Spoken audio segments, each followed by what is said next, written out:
Desakan untuk mengusut tuntas dugaan korupsi dana kompensasi pembangunan tower saluran udara tegangan tinggi (SUTED) di Desa Tiga disampaikan anggota Komisi 1 DPRD Bali asal daerah pemilihan Kabupaten Buleleng, Nyoman Tirtawan. Menurut Tirtawan, sangat memalukan bila benar ada pejabat yang menikmati dana kompensasi tersebut. Padahal uang tersebut seharusnya menjadi hak warga yang terkena dampak langsung pembangunan SUTED. Tirtawan mengaku memperoleh informasi menguapnya dana kompensasi tersebut dari laporan LSM, namun isu tersebut belum disertai data yang akurat, sehingga dirinya tidak berani untuk banyak berkomentar.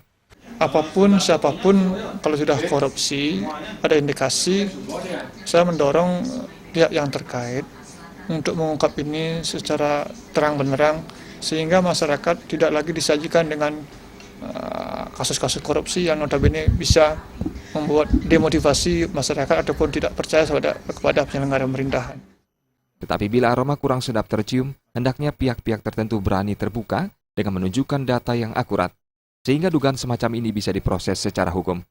Nyoman Tirtawan menambahkan, bila hal ini benar, pihaknya mendorong kepolisian dan kejaksaan agar segera menindaklanjuti agar bisa diproses secara hukum.